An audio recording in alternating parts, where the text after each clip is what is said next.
All right, guys, we're going to go over a major hack that happened in MetaMask. It only encompasses one coin, so it probably doesn't affect you, so don't panic. Although if you are in that one coin, you just lost all your money. So I guess if you're in all that in that one coin, you're screwed. We're going to talk about Bitcoin ETF reaching another record day, record upon record upon record. It ain't stopping, folks. And of course, I'm going to give you a little bit of an update on how I'm doing with small, kind of like maybe some of you would call shit coins, but I would call them extremely speculative investments. So we're going to take a little bit look at that. So let's actually go to the hack. It was Serenity Shield. And Serenity Shield's token fell nearly 99%. Last time I checked, it was at like 95% after a MetaMask wallet breach. They say they're actively working to redeploy all liquidity to the new token contracts and replace any liquidity from the exploit. Now, Serenity Shield's token is SERSH. Now, this is very bad for them because they're a security company and yet they got pwned in this hack. Now, the good thing is the total market cap of this token is like $1 million or so, or less than $1 million. There's been a lot of liquidity from it because people are obviously selling it from the MetaMask exploit.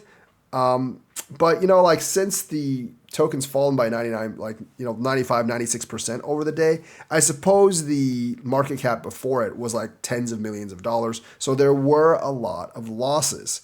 So basically, like the token behind Serenity Shield, this is from Cointelegraph. It's a self-described crypto inheritance solution, fell nearly 99% after about 6.9 million of the tokens were sold, and 6.9 million of the tokens were worth 5.4 million at the time. Now, this coin didn't have a lot of liquidity, so obviously a sell of 5.6 million at a time is going to make it drop. This is not like a top 10 coin or anything. So like a sell of that much all at once on one exchange, boom, straight down. So Serenity Shield, important update. This is from Twitter. Important update from the Serenity Shield community. Hopefully none of you have actually invested in this particular coin. In response to recent events surrounding the Surge token and speculations regarding its price action, we want to provide clarity on the ongoing situation. Earlier today, one of our MetaMask wallets holding liquidity for the Surge token was compromised, resulting in the transfer of 7 million Surge tokens to an unknown third-party wallet. Consequently, this incident has led to a noticeable drop in token price, as many of you have observed. As a precautionary measure, we have chosen to suspend all trades, deposits, and withdrawals from centralized exchanges to prevent further issues. After a thoughtful consideration and discussions with our advisors and partners, we have decided to relaunch the Surge token. So they're not like trying to reimburse, they're just going to relaunch, probably like give everyone their tokens back with a new token smart contract. But I think like this price is, the fallen price is not going to be recovered. The decision aligns with our commitment to responsibly safeguard the interests of our community and minimize exposure to the security incident. While we anticipate that this transition may pose challenges, once again, obviously the market cap's going to drop. This is the best they can do, but you're not going to be able to get all your money back, obviously.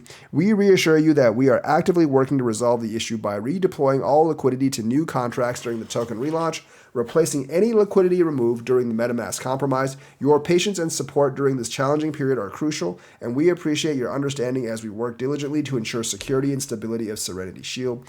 Thank you for continued support and cooperation. Stay tuned for more updates. Some people are saying like a coin that was created to provide security was compromised, and if you talk about it on their Telegram, you will be muted. Not a rug pull, but a fragile coin that can't even protect itself. How can they provide security to anyone? Very good question. Some people are kind of desperate. I'm holding 20,000 Surge tokens that were worth about $15,000, now $170. How do we recover our liquidity? You're just going to have to wait for them. So hopefully none of you were invested in Serenity Shield, because if you were, probably got kind of screwed.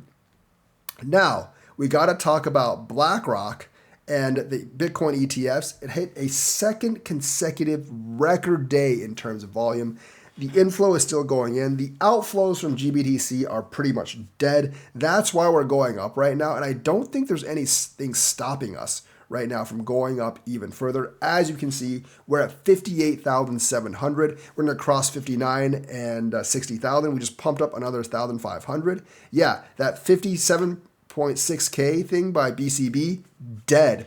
Now I think he's going to have to revise to 60,000 or higher. So basically, like this whole thing that Bitcoin was going to stop pumping and the other coins are going to like basically pump because Bitcoin's money is going to go into altcoins, not happening, folks. And I think now it's a 50-50 proposition now, whether we reach the all-time high or not before the halving, maybe even greater than 50%, because you see this massive buying pressure coming in, because I definitely see this massive buying pressure coming in.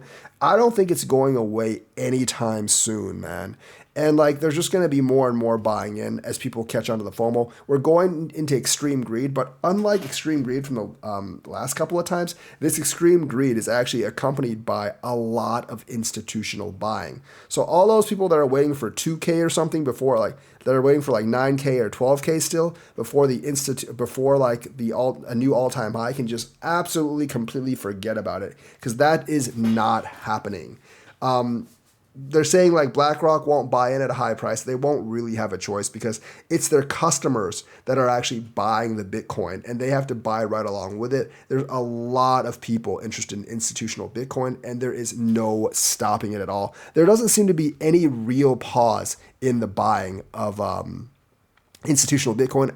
As you can see from the graph right here, from Balchunas' graph right here, like 2 days back to back. I think this wasn't done with the second day when he did this, but realistically, like if you look at the yellow part of the bar, the IBIT stuff is even greater on the second day. I think the ARC was slightly less, obviously, and the green was almost the same, but the blue, which was ARC, was slightly less. But IBIT is still going up, and I think we're gonna have another really big day tomorrow. So like we could easily push past 60K this week, basically.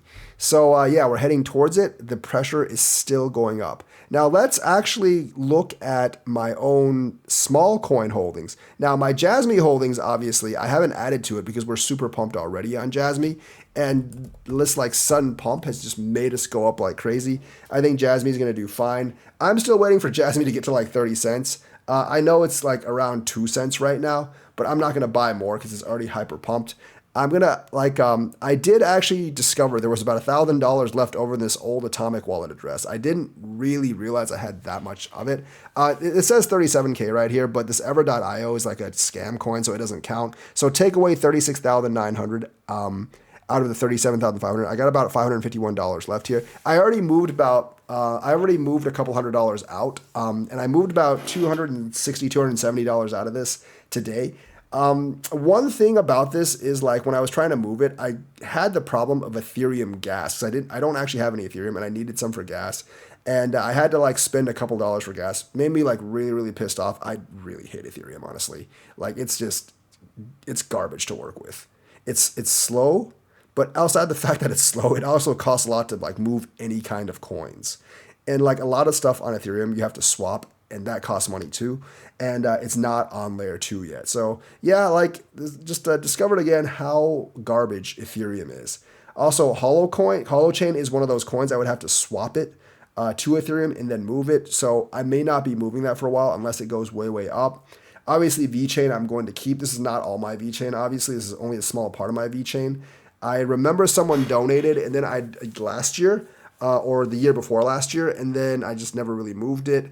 And I just left like a couple thousand like in this wallet before I moved it to another wallet. So I'm not going to touch that. I want it. BNB coin I probably will sell sooner or later, although that's been going up. BSC is relatively easy to move. I have no problem with that, but I would actually need to swap the BNB into something else because Binance.com doesn't really go into the US. TRX, I'm just going to let it sit.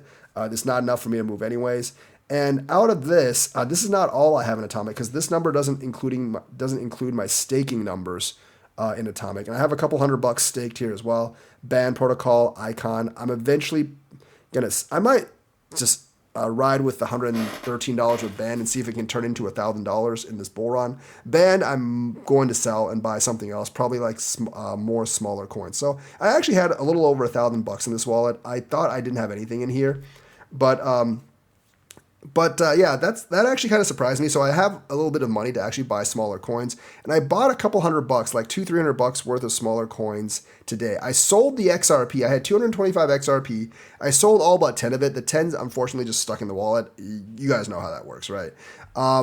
So like the 225 XRP, I moved to Coinbase, sold on Coinbase, bought some Cardano, moved the Cardano to Eternal, and then I actually bought some more Muesli Swap. So Muesli Swap, I think one Muesli Swap's roughly worth 3.2 Cardanos. Muesli Swap did go up 10% today. Wish I had actually bought it before it went up 10%, obviously.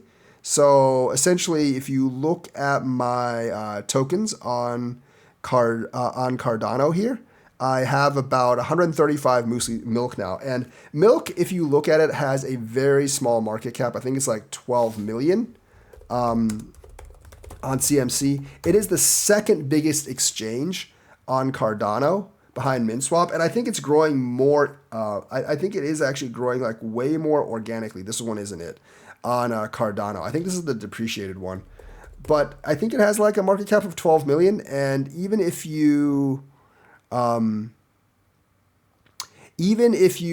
take the 11.9 million, even if you actually take the full diluted market cap, it's only 19 million because 61% of it's out. I think if the Cardano ecosystem grows, especially if they get USDC this bull run, this could blow up really big. Let me actually open up Eternal. Like this Muesli Swap thing, I think it's worth like maybe like close to $200, but not, well, I think it's like $165 right now or $170. I'm hoping it gets to, 5,000-6,000 at least, if not more. And the other one that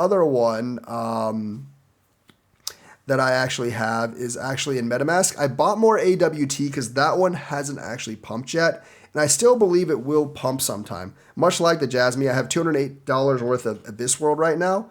And that's 55,000 Abyss World. I'm hoping this goes up to like, $10,000 or something from 200 because this is just like single digit millions market cap. They have a game that's already out. IGN's promoting it. So this could blow up during the bull run too. Obviously, like Abyss World is a very, very risky type of investment, but $200-$300, maybe I'll put a little bit more in it later. Like $200-$300, not really that much for me. It's an amount that I can afford to lose, and I can just swap it back later. And I do think in the bull run, it will actually go out. So that's kind of like an update on my smaller coins thing. Sold the XRP, sold the Polygon, swapped the Polygon for Abyss World, and then traded the XRP for Muesli Swap, which I think has way bigger potential in terms of ROI. So that's the news for today. Let me know what you think. Like and subscribe, hit that bell notifications button. Thank you, and have a nice day.